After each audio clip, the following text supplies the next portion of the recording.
Hello students, welcome to Maths Online Classes Class 10th RBSC. Exercise number 8. Name of the exercise is Height and Distance. तो आज हम exercise number 8 के questions solve करेंगे। तो start करते हैं आज की क्लास। क्वेश्चन नंबर फर्स्ट, एक ऊर्ध्वाधर खंबे की परछाई खंबे की ऊंचाई के बराबर है तो सूर्य का उन्नयन कौन होगा। इस क्वेश्चन को सोल्व करते हैं कि एक पोल है यहाँ पे, ये एक पोल है, ठीक है, ये और सरफेस हो गया, इस पे ये पोल लगा हुआ है। तो इसकी जो परछाई बन रही है सूरज, मान लो यहाँ पे ये सन है, यहाँ पे ये सन है, तो इसकी वजह से जो धूप आएगी वो इस तरह से आएगी, रेज आएगी, तो इसकी परछाई कहाँ पे बनेगी, ज़मीन पे बनेगी यहाँ पे। तो इसकी लंबाई ये हो गई परछाई और ये हो गया पोल, खंबा जिसको हम बोल रहे हैं, ठीक है। तो जो इसकी परछाई बन रही है वो इसके लंबाई के बराबर है। अगर मैं इसको h मान लेता हूँ तो ये भी इसकी जो परछाई की लंबाई है वो भी h होगी। अगर मैं इन दोनों को मिलाता हूँ तो एक ट्रायंगल बनता है। तो उसके बाद ये पूछ रहा है कि तो सूर्य का उन्नयन कोण क्या होगा। सूर्य का उन्नयन कोण मीन्स अगर मैं यहाँ पे खड़ा हुआ हूँ, यहाँ पे यहाँ से देखूँ तो मुझे इस तरह से देखना पड़ेगा, तो ये जो थीटा ये कौन बनेगा ना, ये तो इस एंगल को पूछ रहा है, मीन्स इस वाले एंगल को पूछ रहा है। तो इसके लिए हम इस ट्रायंगल मान लेते हैं ABC, ये 90 डिग्री है। तो इसका सॉल्यूशन देखेंगे तो इस ट्रायंगल में देखो, ट्रायंगल ABC में ये टेन थीटा किसके इक्वल होगा, लंब बटा आधार। तो ये हो गया लंब बटा आधार, इसके बराबर होगा ये, ठीक है। लंब क्या है, h अपॉन आधार क्या है, ये भी h है, क्योंकि बताया हुआ है कि ऊंचाई उसके परछाई और परछाई है जो वो ऊंचाई के बराबर है। तो टेन थीटा किसके इक्वल होगा, टेन थीटा हो जाएगा, इससे ये कैंसिलाइज हो जाएगा, तो क्या बचेगा 1। तो टेन थीटा की वैल्यू क्या आई हमारे पास 1। और किस में 1 होती है, टेन के इस मान के लिए, किस मान, टेन के किस मान के लिए उसकी वैल्यू 1 होती है वो हम देखते हैं। तो हम पाते हैं यहाँ पे 45 डिग्री की, मीन्स अगर हम थीटा की जगह 45 रखें जब टेन की वैल्यू 1 होती है, तो मीन्स यहाँ से अगर हम देखेंगे तो थीटा की वैल्यू क्या आ जाएगी, थीटा की वैल्यू आ जाएगी 45 डिग्री। यही इस क्वेश्चन में पूछा था, ठीक है। आई होप कि ये समझ में आया होगा। देखते हैं नेक्स्ट क्वेश्चन। नेक्स्ट क्वेश्चन है, यदि एक मीनार के पाद बिंदु से 100 मीटर की दूरी से उसके शिखर का उन्नयन कोण 60 डिग्री है तो मीनार की ऊंचाई ज्ञात कीजिए। तो करते हैं सोल्व इस क्वेश्चन को। कैसे करेंगे, सबसे पहले एक डायग्राम बनाते हैं कि एक मीनार बना दी, यहाँ पे मीनार मीन्स बिल्डिंग, ठीक है, ये बिल्डिंग बना दी।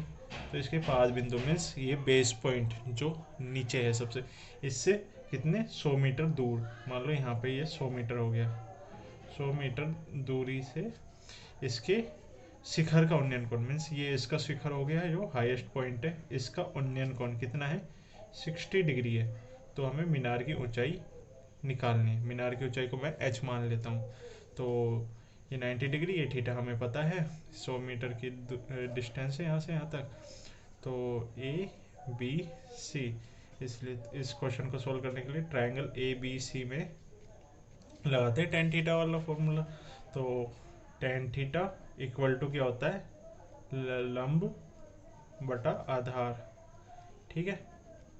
तो यहाँ पे लंब क्या है, लंब होता है थीटा के सामने वाला, तो थीटा के सामने क्या है h, और आधार क्या है 100 मीटर, ठीक है।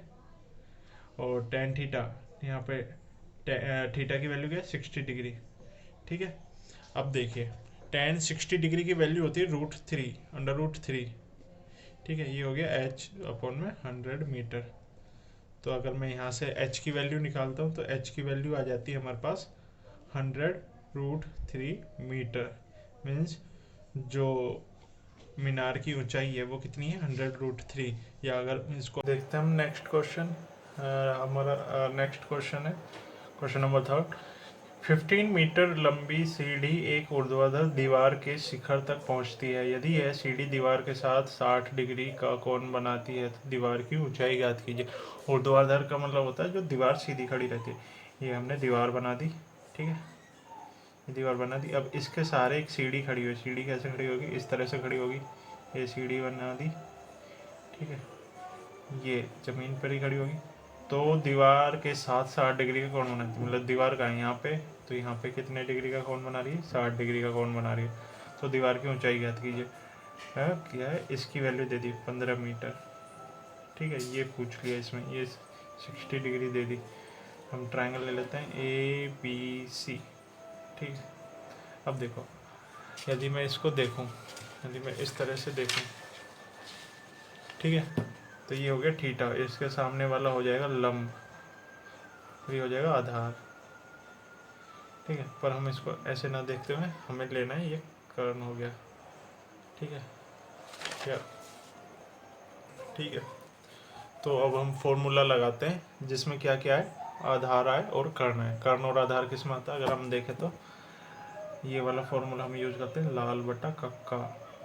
तो आधार और कर्ण चाहिए हमें, तो आधार और कर्ण कहाँ पे आते हैं, कोस वाले में, ठीक है, कोस थीटा में। तो इसको सॉल्व करने के लिए हम करेंगे किसका कौन सा फॉर्मूला लगाएंगे, हम लगाएंगे कोस थीटा का formula. Cos theta equal to आधार बटा कर्ण, ठीक है। तो थीटा की वैल्यू क्या है यहाँ पे 60 डिग्री, तो कोस 60 डिग्री इक्वल टू आधार क्या है, आधार है h, और कर्ण कितना है, कर्ण है 15 मीटर, ठीक है। अब यहाँ पे cos 60 डिग्री की वैल्यू निकालेंगे हम। cos 60 डिग्री की वैल्यू होती है 1/2, सॉरी, हाँ 1/2, 1/2 इक्वल टू h/15। तो h की वैल्यू क्या आ जाएगी 15/2 मीटर, मीन्स h की वैल्यू हो गई 7.5 मीटर, ठीक है। तो इस तरह से हम, ये हो क्या हो गई, ये हो गई दीवार की लंबाई, है ना, सॉरी दीवार की ऊंचाई, दीवार की ऊंचाई कितनी है 7.5 मीटर। आई होप कि ये समझ में आया होगा। देखते हैं नेक्स्ट क्वेश्चन, और next question of this chapter is question number 4। इसमें दिया हुआ है कि 10 मीटर ऊंची मीनार के शिखर से पृथ्वी पर एक बिंदु का अवनमन कोण 30 डिग्री है, तो बिंदु की मीनार के आधार से दूरी ज्ञात कीजिए। इसमें भी मीनार बनवा दी, मीनार को बोले तो बिल्डिंग, एक बिल्डिंग बना दी ये इसके शिखर से, ये इसका शिखर हो गया, इससे पृथ्वी पर एक बिंदु, पृथ्वी कौन सी, ये पृथ्वी, धरती हो गई, धरती पे एक बिंदु मान लो ये यहाँ पे, इसका अवनमन करते हैं। नेक्स्ट क्वेश्चन में क्या दिया हुआ है कि 10 मीटर ऊंची मीनार के शिखर से पृथ्वी पर एक बिंदु का अवनमन कोण 30 डिग्री है, तो बिंदु की मीनार के आधार से दूरी ज्ञात कीजिए। तो हमने एक मीनार बना दी है, ठीक है, उसके शिखर से एक जमीन पर एक बिंदु का अवनमन कोण, अवनमन कोण क्या होता है, जब हम ऊपर से नीचे की तरफ देखते हैं। पर कोण का मेजरमेंट कहाँ से होता है, एक क्षैतिज रेखा से, ये क्षैतिज रेखा हो गई, यहाँ से इसका मेजरमेंट होता है, मतलब हम इस कोण को नापते हैं। तो ये 30 डिग्री दिया हुआ है, अगर ये 30 डिग्री है तो ये कितना होगा 60 डिग्री, ठीक है। ये 30 है, ये 90 है, ये 60 है, तो ये भी 30 डिग्री होगा इसकी वैल्यू, ठीक है। और 10 मीटर ऊंची मीनार, इसका मान दे दिया 10 मीटर, ठीक है। तो बिंदु की मीनार के आधार से दूरी ज्ञात कीजिए, तो ये दूरी इसने पूछी है, तो अगर हम इसको मान लेते हैं b। तो देखते हैं इसका सॉल्यूशन।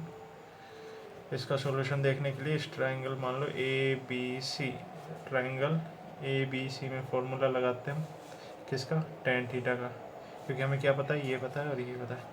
tan 30 डिग्री किसके इक्वल होगा, और लंब अपॉन आधार, लंब क्या हो गया यहाँ पे 10 मीटर, ठीक है, आधार क्या हो गया स्मॉल b, ठीक है। tan 30 की वैल्यू होती है 1/√3, तो अगर मैं b की वैल्यू निकालूँ यहाँ पे, तो b तो आ जाएगा, इस तरफ आ जाएगा b, और यहाँ पर हो जाएगा 10 × √3 मीटर, ठीक है। तो b की वैल्यू क्या आ जाएगी 10√3 मीटर, तो ये इसका क्या आ जाएगा आंसर, ठीक है। आई होप कि ये समझ में आया होगा। तो देखते हैं नेक्स्ट क्वेश्चन इसके एक्सरसाइज का। नेक्स्ट क्वेश्चन है क्वेश्चन नंबर 5। क्वेश्चन नंबर 5 में क्या बोल रहा है? क्वेश्चन नंबर 5 में बोल रहा है कि एक नदी के ऊपर एक नदी के ऊपर एक पुल है। नदी के तट के साथ 45 डिग्री का कोण बनाता है। यदि नदी के ऊपर पुल की लंबाई 150 मीटर हो तो नदी की चौड़ाई होगी। मान लो ये नदी बह रही है, ये नदी बह रही है, ठीक है। यहाँ से पुल स्टार्ट होता है, यहाँ पे ख़त्म होता है। ये पुल ऐसे है होगा, ठीक है। अगर ये इस तरह से है, अगर मैं इस लाइन को आगे तक बढ़ाऊँ और ये क्षैतिज रेखा हो गई, तो ये जो ये वाला जो एंगल है ना, उसकी वैल्यू दे दी उसने 45 डिग्री, ठीक है। और ये यहाँ से भी इस तरह से होगा, ठीक है, इसकी वैल्यू, ठीक है। ये 45 डिग्री है, तो नदी की चौड़ाई पूछ रहा है वो, ठीक है। अगर मैं इन दोनों लाइनों को आगे तक बढ़ा देता हूँ तो ये भी 45 डिग्री होगी, क्योंकि उसने ये तो बताया नहीं कि एक साइड से 45 है या दोनों तरफ, सॉरी, एक साइड से 45, इस तरफ से 45 है, इस तरफ।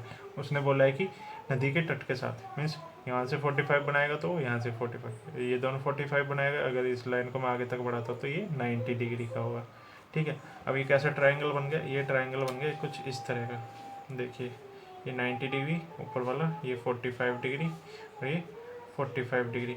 अब पुल कौन सा हो गया? ये वाला पुल हो गया, ये पुल हो गया। तो इसकी लंबाई दे दी उसने, ये इसकी 150 मीटर पूरे की, इस तरह से, ठीक है। इस तरह से ये पुल है, तो इसकी लंबाई दे दी उसने 150 मीटर। पूछी गया है नदी की चौड़ाई। नदी की चौड़ाई कौन सी? ये वाली, मीन्स हमसे ये पूछ लिया उसने, ये कर्ण, ठीक है। अगर ये पूरा 150 है और ये दोनों एंगल सेम है, तो ये दोनों आपस में बराबर होगी लंबाई में, तो इसकी वैल्यू क्या हो जाएगी? मान लो ABC है यहाँ पे, तो AB इक्वल टू AC हो जाएगा। तो इसकी वैल्यू क्या हो जाएगी? 150/2 मीटर, ठीक है। तो हम निकालते हैं नदी की चौड़ाई। नदी की चौड़ाई निकालने के लिए क्या करेंगे हम लगाएंगे फॉर्मूला किसका? जिसमें आधार या कर्ण आ रहा हो, आधार और कर्ण आ रहा हो, किस में आता है वो? कोस थीटा में। कोस थीटा क्या होता है? आधार अपॉन कर्ण, ठीक है। तो कोस थीटा क्या हो गया यहाँ पे? कोस 45 डिग्री, ठीक है। कोस 45 डिग्री इक्वल टू आधार, आधार क्या बचा? ये वाला आधार हो गया। ये आधार कितना है? 150/2, ठीक है। कर्ण क्या है? कर्ण हमें निकालना है, तो कोस 45 की वैल्यू होती है 1/√2, ठीक है। ये हो गया 150/2 इंटू कर्ण। तो कर्ण की वैल्यू क्या हो जाएगी यहाँ पे? कर्ण इक्वल टू 150 इंटू √2/2, ये इससे कैंसिलाइज हो जाएगा। तो कर्ण की वैल्यू आ जाएगी यहाँ पे 150/√2 मीटर। तो कर्ण किसके इक्वल है? ये है नदी की चौड़ाई के इक्वल। नदी की चौड़ाई किसके बराबर हो गई? 150/√2 मीटर के इक्वल हो गई। ये हो गई नदी की चौड़ाई, तो ये इसका आंसर हो जाएगा। सो अच्छा लगा होगा ये क्वेश्चन। देखते हैं नेक्स्ट क्वेश्चन। सॉरी, इसको हम और आगे तक सोल्व कर सकते हैं। अगर मैं यहाँ पे देखूँ तो ये हो जाता है 150√2/2।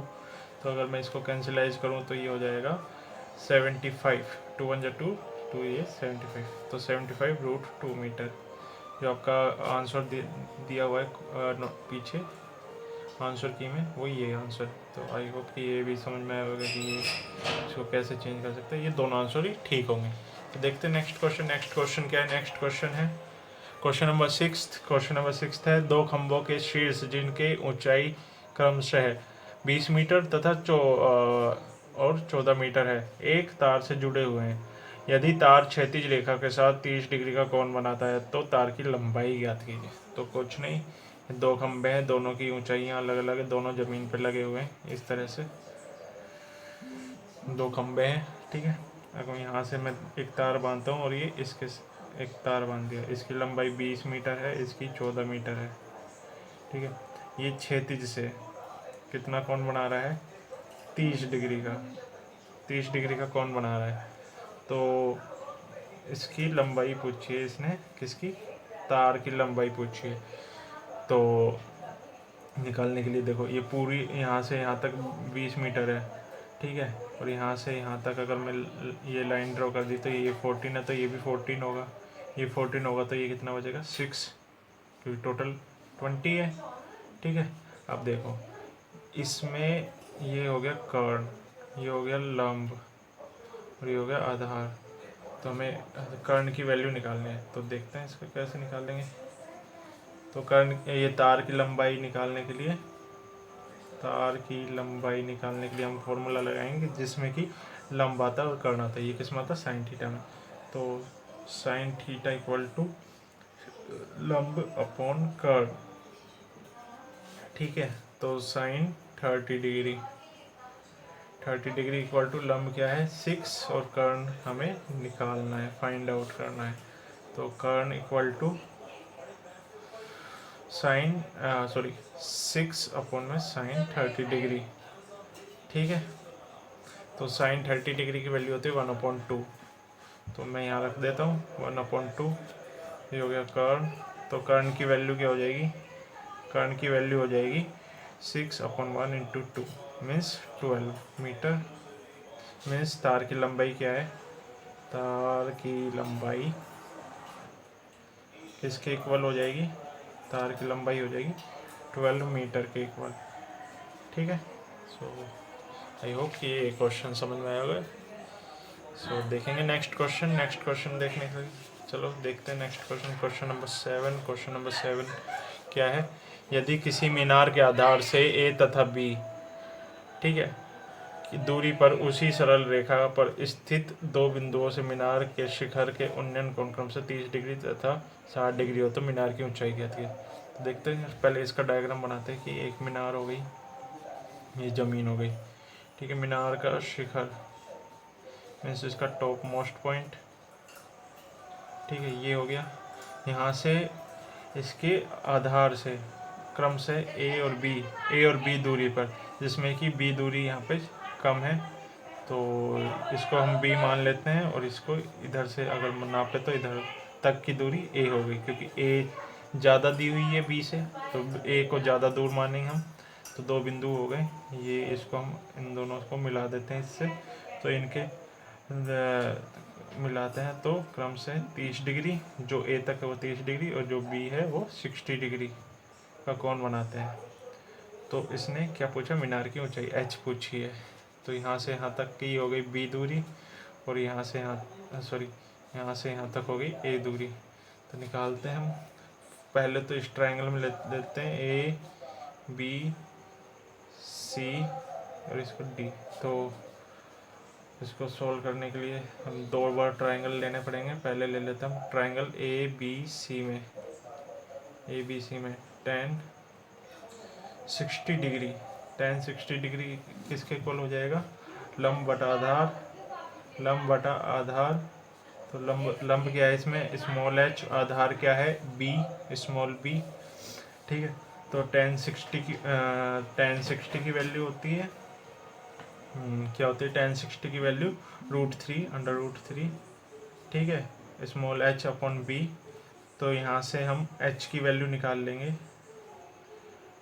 h की वैल्यू निकालेंगे तो ये हो जाएगी, या हम b की वैल्यू निकालते हैं यहाँ से, h की वैल्यू निकालेंगे तो ये हो जाएगी √3 अपॉन b, ठीक है। हम फिर से ट्रायंगल लेते हैं, ट्रायंगल ए बी डी में, इस वाले ट्रायंगल में, बड़े वाले ट्रायंगल में tan 30 डिग्री इक्वल टू लंब क्या है स्मॉल एच, और आधार क्या है, आधार क्या है स्मॉल ए।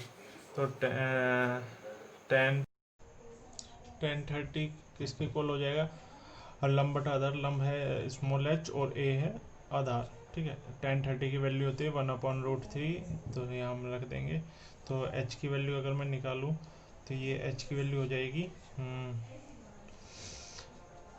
h की वैल्यू हो जाएगी a/√3, ठीक है। तो इस क्वेश्चन में यहाँ पे h की वैल्यू आ गई a/√3। अब देखो यहाँ पे इस इक्वेशन को मान लेते हैं हम इक्वेशन नंबर 1 और इसको इक्वेशन नंबर 2। अब देखो इक्वेशन नंबर फर्स्ट और सेकंड को आपस में मल्टीप्लाई करने पर, तो जो LHS में है वो LH के साथ मल्टीप्लाई हो जाएगा, जो RHS में है वो RHS के साथ मल्टीप्लाई हो जाएगा। मीन्स RHS मतलब राइट हैंड साइड और लेफ्ट हैंड साइड, ठीक है। तो यहाँ हो जाएगा H मल्टीप्लाई H, इधर देखो, और इधर हो जाएगा √3 × B, और इधर हो जाएगा A/√3। तो इससे ये कैंसिलाइज हो जाएगा, यहाँ पे हो जाएगा H², ठीक है, इक्वल टू ये हो जाएगा BA, या हम इसको ये लिख सकते हैं H² = AB। तो H की वैल्यू क्या हो जाएगी, H की वैल्यू हो जाएगी √AB, ठीक है। इस तरह से हम ये प्रूव कर दिया। तो आई होप कि ये समझ में आया होगा। So thank you very much.